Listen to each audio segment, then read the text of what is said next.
რაღაცა დაგირეკიათ თქვენ და დამუქრები ხარ და რაშია საქმე? მეო რაც გადამიხადეო, იმასო არ დაგიფიქსირებო და რაშია საქმე? არა, ხაშურში რო ხართ ეს რა შუაშია კაცო მე? და მოტყუება რაში გამოიხატება ახლა? იდება სესხის ხელშეკრულება, ხო? სინამდვილეში ადამიანმა ისესხა კრედიტორისგან რაღაც თანხა, სიტყვაზე $2000 და იპოთეკით დატვირთვის ნაცვლად შუამავლის მეშვეობით შუამავლების იგივენაირად და შუამავლს ენდობიან ფიქრობენ რომ რაღაც ჩვეულებრივი სახელმწიფო სტრუქტურაა მაკლერი თუ რომელსაც გახსნილი აქვს სამაკლერო ფირმა და უხსნიან ასეთნაირად რომ ბინა გადაფორმდება კრედიტორზე და რაღაც განსაზღვრულ პროცენტზე ზეპირად თანხმდებიან. ამ შეთანხმების შემდეგ ხდება ასეთი რამ, იხდის რაღაც პროცენტს და საკმაოდ კაბალური პირობებით 10%-ით 10, 8%, 6% თვეში სარგებლით. ამავე დროს პირი, რომელმაც აიღო სესხი, თავის უძრავ ქონებას უფორმებს სხვა პირს, გამსესხებელს. ბინა უკვე გაფორმებულია მის სახელზე და ის რომელმაც ასესხა თანხა აიძულებს მოვალეს უხადოს სესხი უხადოს და ამავე დროს ბინა მის სახელზე გაფორმებული.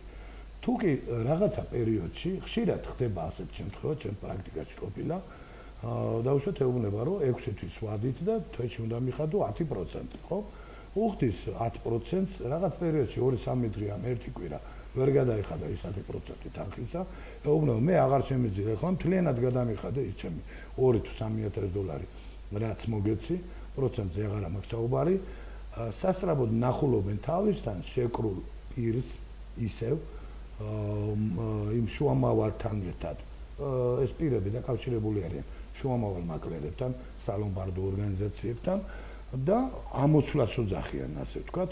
და ამ თანხას ან $2000 ეგ სიტყვაზე რაღაც თანხები უხადა ერთ პირს, ხო, კრედიტორს უხადა, ემატება ის 10% თვეში, დაუმატეს გახადეს სიტყვაზე $2500 ან $3000 და შემდგომში ამოიცვლება უკვე მეორე იპოთეკარით და აიხლა ეს იპოთეკარი არ არის უკვე მესაკუთრეა სინამდვილეში ფული ასესხა, მაგრამ საკუთრება თვითონ არის გაფორმებული, ამისი ქონება. გადადის სხვის საკუთრებაში ახლა ეს. ახლა მეორე მესაკუთრეს უხდის ისევ პროცენტს, ისიც ისევ კაბალურ მდგომარეობაში აყენებს, თუ კი ეუბნება რომ 6 თვეში გადამიხადენ არ წელიწადში, ან 1 წელიწადში, სასწრაფოდ უცებ ეთქვის რომ შემექნა ასეთი პირობები რაღაც პრობლემა, სასწრაფოდ გადამიხადენ მთლიანი თანხა. მთლიანი თანხის გადახდის საშუალება არ აქვს. ახლა შემდგომ იპოთეკას, ვითომ იპოთეკას პოულობენ და სხვა პირზე აფორმებენ ქონებას. და სხვა პირზე არის გადაფორმებული, ესე იგი ამ პიროვნების და მოვალისა ქონება აღარ არის, იხდის პროცენტებს, ჩვეულებრივად იხდის პროცენტებს და აი ეს ამ მდგომარეობაში რო ჩაყენებული, მას საშუალება აღარ ეძლევა თავისი ქონება რომ გაყიდოს ბოლოს და დაფაროს ეს სესხი. ქონება არის დავუშვათ $20,000-30,000-იანი. $2-3000-ში აღებული სესხი ხდება ჯერ 5000, მერე 8000, მერე 10000, ამ პროცენტებსაც იხდის მოვალე თითქმის ის თანხა დაფარულია პირველად აღებული თანხა გადახდილიც აქვს, მაგრამ მესამე პირზეა ვინმეზე უკვე რეგისტრირებული მისი ქონება და იმ პირსაც უხდის თანხას. მერე უკვე როცა ვეღარ შეძლებს ამ თანხას ნახულობს შესაბამისად ადვოკატს და შეაქვს სასამართლოში განცხადება და ითხოვს გამოსახლებას, რომ მის სახელზე რეგისტრირებულ ქონებას ფლობს ვიღაც უცხო პირი. და ჩვეულებრივად მიმდინარეობს მისი გამოსახლება. აქაც ისევე ერთადერთი გამოსავალი არის, რომ კაბალური პირობებით ისევ ამ მოვალემ, რომლის ქონებას რამდენჯერმე გაიყიდა ფაქტიურად მისი ნების საწინააღმდეგოდ შეუთანხმდეს სადღაც $3000-ში $3000 რო აიღოს სესხი, 10 და 12000 და შეიძლება უფრო მეტზე, ვიღაცას უთანხმდება, რომ აი, შენ მე გადაგიხდი ამ ქონებას და ახლა მისი მოვალე ხდება.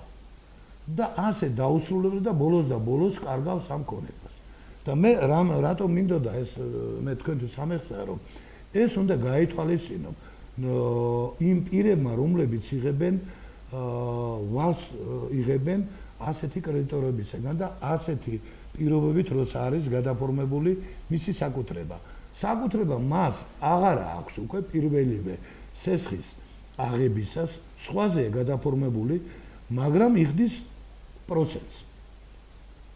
ასეთი შემთხვევა ქონია პრაქტიკაში, რომ გაგვისარჩივრებია, შეგვიტანია პოლიციაზე და პოლიციაც რატომღაც ამ შემთხვევას ართვლის, რომ ეს მოტყუებულია პირი. და მე კი ვფიქრობ და ნებისმიერი ადამიანი თუ დაუკვირდება ამას, რომ ეს არის ჩვეულებრივი თაღლითობა. აი მეორე ვარიანტი კიდევ ახლა არის იპოთეკა, ხო? იპოთეკასთან დაკავშირებით ძველ კანონმდებლობაში ამ რამოდენიმე წლის წინ 5 წელი ან ცოტა მეტი იქნება, როცა განსაზღვრული იყო მაქსიმალური პროცენტი, რა პროცენტით შეიძლება სარგებელი მიეღო კრედიტორს. სადღაც 3% იყო. აი ესეთი იყო და ბანკთა შორის ბიზნესზე დაფიქსირებული მაქსიმალური პროცენტზე მაღალი არ უნდა ყოფილიყო. ეს დიდხანს გაგრძელდა ამ პერიოდს, მერე თუ გინდათ 20-30% ყოფილიყო და რატომღაც ჩათვალეს, რომ ნების გამოხატვა უკვე საკმარისი იყო იმისათვის, რომ ერთმა მხარემ მიაპროცენტა, ანუ მისცა სესხად, მეორე მხარემ აიღო სესხი 20-30 და ესე იგი ხელშეკრულებები მე მინახავს როგორც იცით ლომბარდისაგან აღებული 10 დღეში 10% და 10 დღეში თუ არ გადაიხდი და უკვე ირთობოდა ის პირგასამტეხლო დღეში 2% და თვეში თუ არ გადაიხდი და თანხას შესაძლებელია 120%-ზე ასულიყო. ანუ $1000-ში $2200 გადასახდელი ექნებოდა ერთი თვის განმავლობაში. ასეთი ხელშეკრულებები არსებობს, მე გაჩვენებ, შეგიძლია და მიგითითოთ რომელი ორგანიზაციებიც არის ასეთი მდგომარეობა. და ეს საშუალება რომ რატომ მე ახლა ამ 1-2 წელია შევიდა ცვლილება კანონში და ჩაიწერე ასეთი რამ რომ ისევ ბანკთა შორის ბირჟაზე დაფიქსირებული პროცენტის 2.5 ჯერ მეტ ოდენობაზე მეტი არ უნდა იყოს და ეს თანხა გამოდის სადღაც 3.23, 3.37, 3.5-ზე მეტი პროცენტზე მეტი არ გამოდის. ასეთ ხელშეკრულებას დებენ ნოტარიუსთან, მაგრამ ცალკე ურიგდება ისო მე, რომ ეს კი დავდეთ ხელშეკრულება ბატონო, მაგრამ მე უნდა გადამიხადო 5, 6, ან 8% თანხა.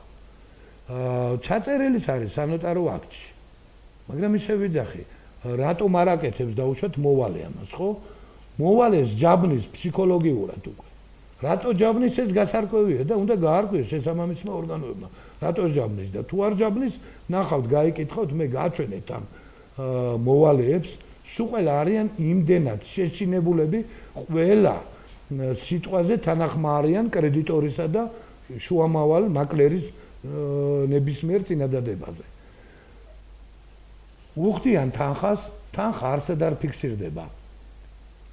ხო არ გამიგზავნა მე საუბარი არ ვიცი, მაგრამ თანხა არსად არ აფიქსირება მიუხედავად რომ ნოტარიალურ აქტში ჩაწერილია რომ შეთანხმების აქტი უნდა მიღება ჩაბარების აქტი უნდა შედგეს ნებისმიერ გადაცემას. ამ შემთხვევაში შეუბნება რომ აი მე ჩემ ბლოკნოტში ვიწერ და რაზე ელაპარაკი მე თქვენ ხომ არ მოგატყუებთ რა მაგაზე უარს როგორ ვეთქვით. აი ეს სიტყვები არის და ეს მინდა რომ გაიგოს მოსახლეობამ. როცა ამას ეუბნება ის კრედიტორი მე ვახშე ხასუსო მე ვახშე როცა ამ სიტყვებს ეუბნება მაშინ არის მოტყუებული და დაღუპულია იმის საქმე მოვალე საქმე უკვე ყოველთვის უარყოფს მე ვახშე რომ რამე თანხა აქვს მიღებული თუ კი რაიმე დოკუმენტი არ აქვს გაცემული არა და კანონმდებლობით ვალდებულია რომ სავალო საბუთი გასცეს თუ სავალო საბუთს არ გასცემს კრედიტორი შეუძლია მოვალემ არ შეასრულოს ის ვალდებულება და არ გადაუხადოს მაგრამ აი ამ შემთხვევებშიც რატომღაც სასამართლომ ამ ბოლო დროს არ ითვალისწინებს ამ მოთხოვნას კანონმდებლობისა. იმიტომ რომ ვერ მტკიცდება თურმე, ვერ მტკიცდება რომ გადაუხადა და სავალო საბუთი იმიტომ არ გასცა. ხვდებით? ისიც გითხარით რომ დეპოზიტზეც ვერ დებს თანხას. რომ თქვენ შეგიძლიათ აი ჩემგარო გაგზანდებით, შემოიაროთ ნოტარიუსები და უთხრათ დეპოზიტზე თანხა რო შემოვიტანოთ, სადეპოზიტო ანგარიში გაქვთ ხო?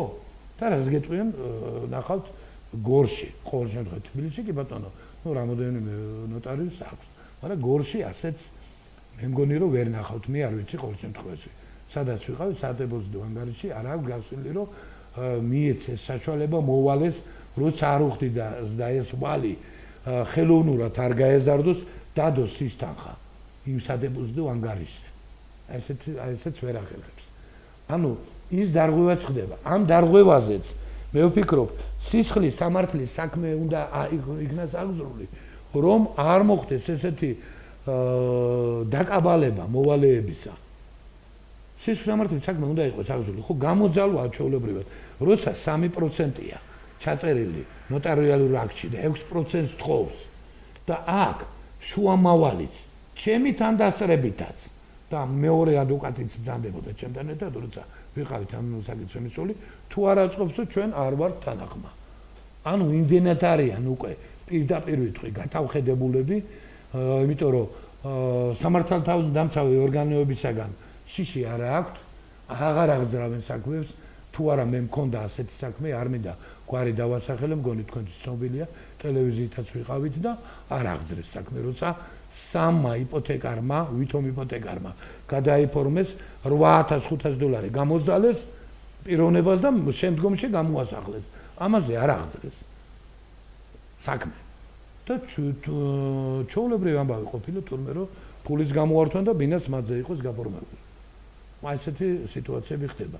ეს მინდა რომ გაითვალისწინონ მოვალეებმა და დროულად მივიდნენ ადვოკატთან და იმ პატივს სცემს ნებისმიერი ადვოკატი.